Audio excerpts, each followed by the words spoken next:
Hello, BookTube. Well, it's a bleak and barren Sunday here at Hyde Cottage. And those of you who've been around the channel for a while will know the drill. That means that's my self-pitying term for uh, a Sunday when I get no mail, when there's no deliveries of free books to the house. So I have to console myself somehow. And usually the way is with a tag, and I have a tag. I was tagged, and it's really good. So we'll get right into it here. It's the Nonfiction November tag.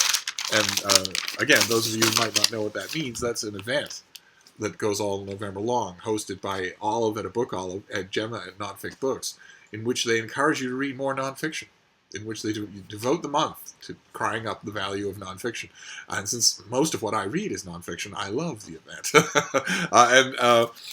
Maria at Read, Create, Repeat Homeschool created a nonfiction book November book tag, an original tag for the month, and she tagged me. So I want to get right into it here. It's a bunch of nonfiction-y questions that should keep us occupied. Number one is Nonfiction November is a great time to meet other nonfiction lovers. That's absolutely true. Every year I find channels because of who's responding to this event. Give a shout out to one of your favorite nonfiction booktubers. The first one that came to mind was Richardson Reads. He's a channel. I don't understand why he doesn't have 5,000 subscribers, but I don't understand that about any of you. I don't understand about any of us. His library tours are epic. The sheer number of nonfiction books that he has and is either interested in reading or has already read is epic. And it's a very direct New England style delivery that he has. He just sits there and talks to you on camera. It's wonderful. But when it comes to this question, I might also recommend Maria herself. The nonfiction that she reads is completely different from the nonfiction that I read or ever would read. Completely different. Usually in huge fields of nonfiction that I reflexively think of as not having much worth, and yet she digs into them and finds tons of worth, and then relates it really well on her channel. So I'm going to recommend them both. Question number two: why do you read nonfiction? I love. The standard answer here is that you love learning. Because in nonfiction, you learn a lot. But for me, there might be another reason that might be even more imminent, and that is that I have been reading for a very, very long time, and nonfiction in all of its variety tends to be less vulnerable to the law of diminishing returns than fiction. If you read novel after novel after novel, there's only talent is rare. Literary talent is very rare. So if you read novel after novel after novel, unless you're reading candy, if you're reading genres where you only want to be pleased and you're not digging into them at all, but if you are, and you read mostly fiction, you are going to bump up against the limitations of the genre very quickly, unless you're dealing with genuine literary talent, which is very rare. Whereas in nonfiction, the literary talent of the writer is only one of the active elements involved. There are all sorts of other things involved, and that helps to distribute the load, so that a new work of nonfiction on I don't even know the rivalry between Benjamin Franklin and his son has to contend with the previous book on that same subject, or previous books if there have been many. And the writer also has to bring his best rhetorical gifts to the table, but it also has to do all sorts of other things. It has to speak to the modern sensibilities. It has to maybe uncover or throw new emphasis on things that earlier versions hadn't. There's all sorts of moving parts. Whereas with 99% of fiction, it all comes down to the storytelling skill of the author. Just one leg on a tripod all of a sudden. That's very unstable. So that's one of the main reasons that I read nonfiction is that, to put it simply, it keeps my interest a lot better than fiction does. And then we're going to the questions break up into the four categories. There are four prompts that Olive and Gemma came up with this time around. First one is home, and the next three questions deal with home. Question number 3 is where in your home do you read the most? And for me, it's two places. It's here on this couch, which this little couch has room for one person and a maximum of 4 dogs. And I have moved it around this room. It's now occupied, I think, 4 different places in this room. Now it's in a corner where I am backlit and frontlit. I've got windows on both sides, and I actually kind of like it. I'm starting to fill this spot with books and artwork and all the little incidental stuff that I need when I'm just occupying my own headspace.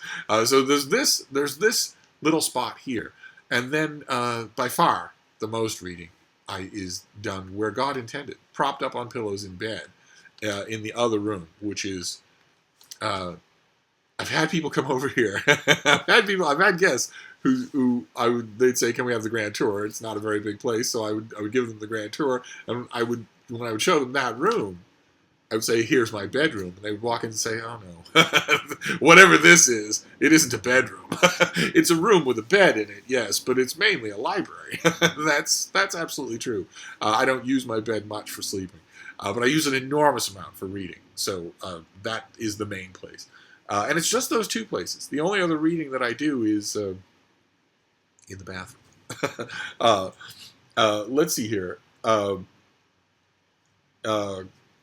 Question number 4 is another one for home. It's give a recommendation set in your home country. It's a book that's on my mind just recently. It's by Lawrence O'Donnell, who some of you will know as the host of The Last Word on MSNBC.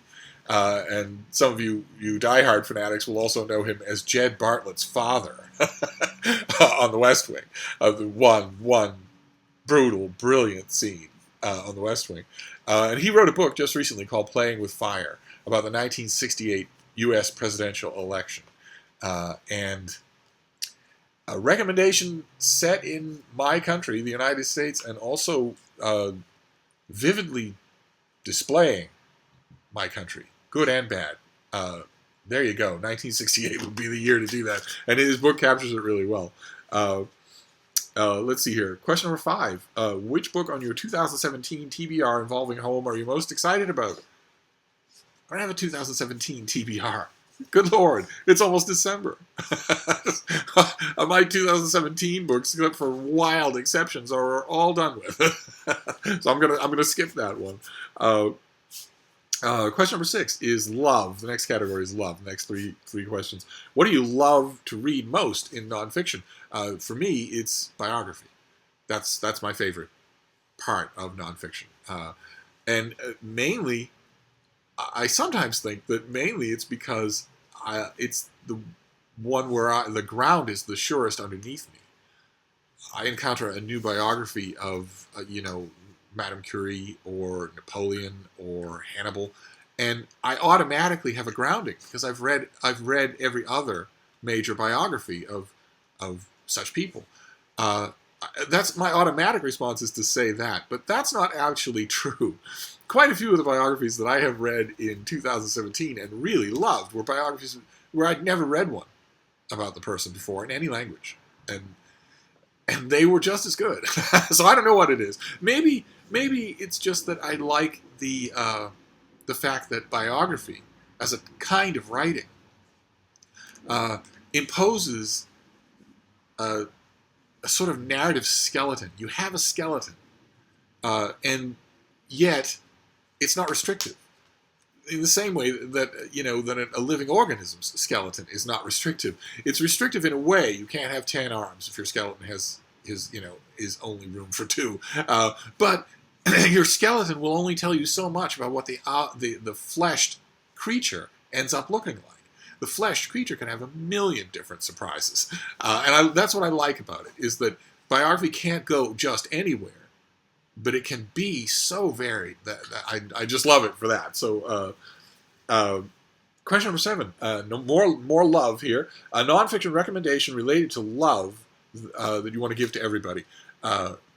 And Sorry, I lost the camera for a minute there. And for me, I'm going to pick an oldie but a goodie, and that is Pack of Two by the late Carolyn Knapp, which is a book about falling in love with her dog. Um, Written by an amazing writer who distrusted sentimentality. As a result, she wrote a great dog book. I strongly recommend it to any dog person out there if you haven't already got to it. And it should be in your library. Question number 8. What love-related recommendation are you most excited about? I'm going to go with Too Wild to Wed by the great Eloisa James, which comes out, I think, in the summer. It's another book in her book about the Wild brothers and the men of the Wild family. And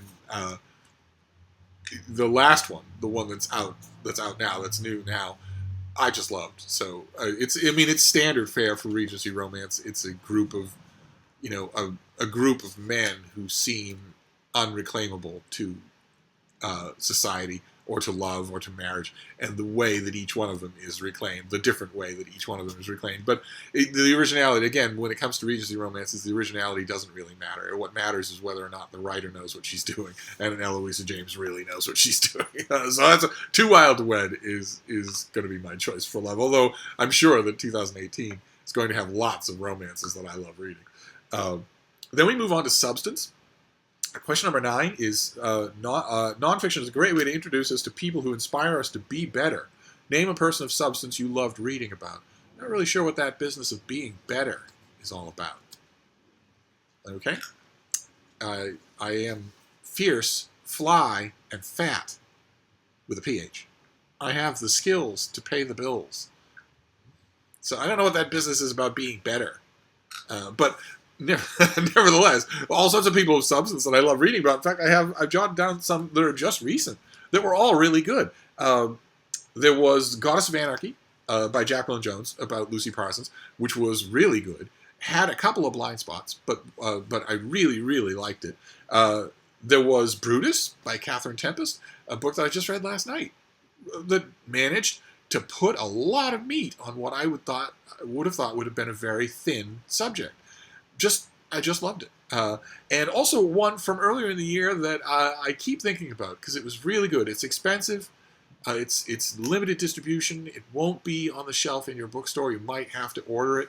It probably won't even be at your library, although maybe. It's by Retha Warnicki, and it's Elizabeth of York and her 6 daughters-in-law. It's about the mother of King Henry VIII and all of Henry VIII's wives. And you might think, well, geez, that's well-trod ground. Is this really going to be of any interest? But it is. Again, the writer just goes at the subject with a hatchet. She goes at the subject fresh and new. And I really like the book. I wish, I'm fairly certain, there could be surprises. There's a month left. But I am fairly certain it's going to be the best Tudor book that I read in 2017. And as a result, I really wish that it were more available. But there's that. Almost all of those daughters-in-law were people of substance. So there's only one who really wasn't. Anyway, question number 10. What would you recommend? I'm going to recommend something here that I have recommended many times before in the course of 2017.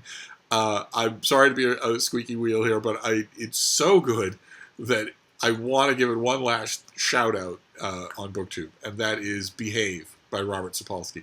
A big, omnivorous book about human behavior, all the different ramifications of human behavior. It's an amazing work. It's hard to synopsize, but it's an amazing book. You will love it if you give it a try. So that's going to be my recommendation.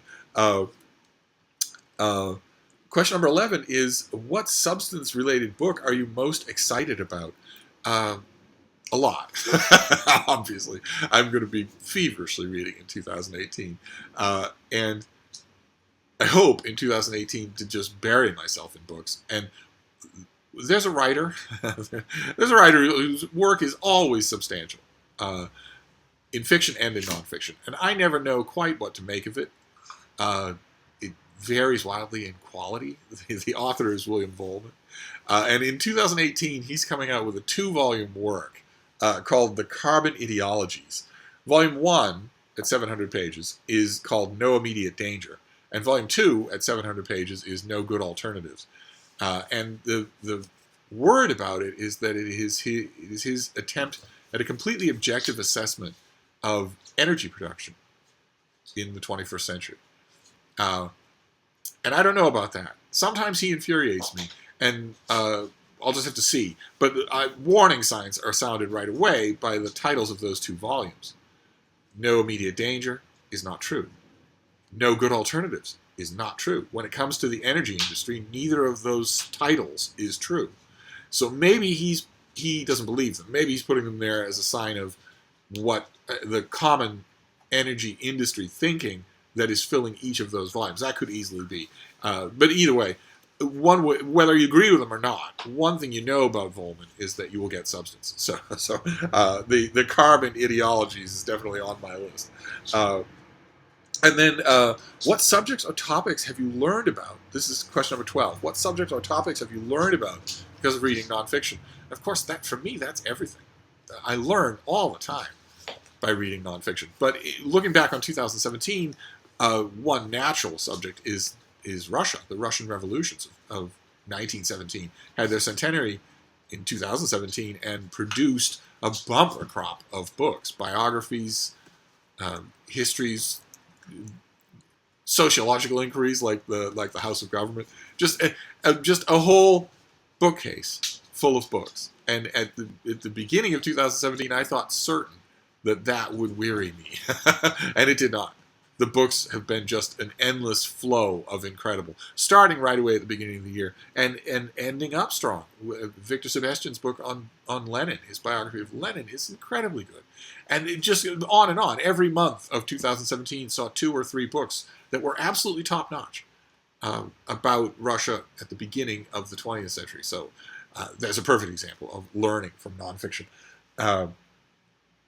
And then question number 13, scholarship. We continue with scholarship. What would you recommend? There's a book that's coming out. It's not out yet. I think it comes out in January or February. It's by Elaine Weiss, and it's called The Woman's Hour. And it's about 1920. It's about the fierce struggle to ratify the 19th Amendment and give women in the United States the right to vote. And it's a charged subject, and she does a fantastic job of it. I highly recommend the book. And not just, I mostly recommend it for internal reasons because of how good it is. But I also recommend it for external reasons. I hate to do that with a book, but there's no denying the time we live in. And I don't think, despite the fact that the Women's March in the wake of the election of Donald Trump to the U.S. presidency, a self-confessed sexual predator to the U.S. presidency, in the wake of the Women's March that was a response to that and to him, was, I think, the biggest coordinated march in American history of any kind. But one way or another, it's certainly up there. And you would think that would indicate an elevated level of consciousness, an elevated level of awareness on the part of American women. But I think most American women aren't aware of the peril they stand in 2017. In 2017, the United States has a president who not only doesn't believe in their right to have an abortion, and who wants to overturn Roe v. Wade, to make abortion illegal in the United States. But he also has a vice president who believes that same thing. And to go a little further here, the United States in 2017 also has a president who doesn't believe that women should have the right to vote. If he could do it, the president of the United States, for the first time in probably 100 years, would overturn the 19th Amendment, and so would the vice president who is going to be his successor. And these people are going to be nominating Supreme Court judges. This is an incredibly dangerous time for the rights of anyone in America who is not an extremely wealthy, white man. And I know there's a lot of social consciousness about that fact. I just don't know. Reading the Women's Hour, when it comes out, I will recommend it again. But it underscores not just how recent some of these victories are, but how fragile they are, how narrow they were won by. I'm not sure if it's on the radar of a lot of people that these things are not given. They're law in the United States. The law gave them, and the law can be changed to take them away. I don't know. Oh, anyway, The Woman's Hour. It's a great book. I will recommend it the closer we get to it. I'm hoping to review it. And then question number 14. Sorry about the little rant there. Question number 14, still scholarship. What are you most excited to read when it comes to scholarship? Oh my God. I could go on forever about books that I'm excited to read. I made a list of just a few. There's Edmund White's new book, The Unpunished Vice, which is about a lifetime of reading. It's his reading memoir. You all know, if you've watched my 50,000 videos, that I love reading memoirs. I love it when somebody writes a book about their relationship with books. And this is his, and he's been a diehard reader his whole life, so that'll be a lot of fun. There's Max Adams, The Viking Wars, about the 175 years, the time of Alfred the Great in England, when the Vikings kept striking, occupied, and needed to be fought grassroots and then repelled from England. And I can't wait. I can't wait to read it. I don't have a copy yet, but I can't wait to read it. There's a gigantic book about the presidency of Jimmy Carter by Stuart Eizenstardt that I don't have. It's, I think, 1,000 pages long. I can't wait to get to it. There's a big book by Patricia O'Toole about President Wilson that I can't wait to get to. I don't think there's any chance that 2018 will match 2017 for U.S. presidential biographies. This was a banner year for that, but you never know. I certainly won't object if it does. I sense a different trend coming in 2008. 2018 looks like it's going to make Richardson Reeds very happy, because it looks to me like the trend in 2018 is going to be for a row of great new books, or interesting new books, about the American Revolutionary period. Which I will gobble up, and I think he will too. I will report back, because you never know. And also, one other thing, one work of genuine scholarship, a lot of genuine scholarship opens door, it fills in blanks that no scholar has thought to fill in before. And there's a book coming up that looks like it's going to try and do that. It's called The Quiet Revolution of Carolyn Herschel, and it's by Emily Winterburn, who, Carolyn Herschel was a Georgian figure, the sister of a famous astronomer, but also a famous astronomer in her own right, who discovered quite a few comets, wrote papers on of a very forbidding nature on quite a few astronomical subjects. I think she was the first woman to have a paper read by the Royal Society. And she worshipped her brother. And she kept a diary and all sorts of journals and whatnot for all of her life, except for a 10-year period where she simply stopped. Or if she didn't stop, she destroyed what she wrote during that period. And the period roughly coincides with her brother's marriage.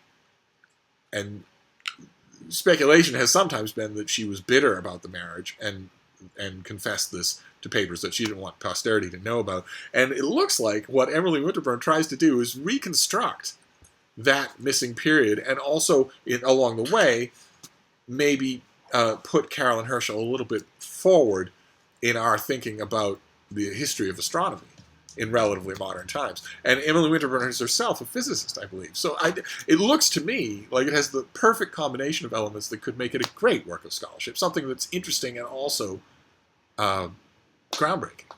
So we'll see. I don't know. I can't wait. I will report back on all of these things. And then we got to the end. This is question number 15. Who do you tag? I tag Wild Reeds.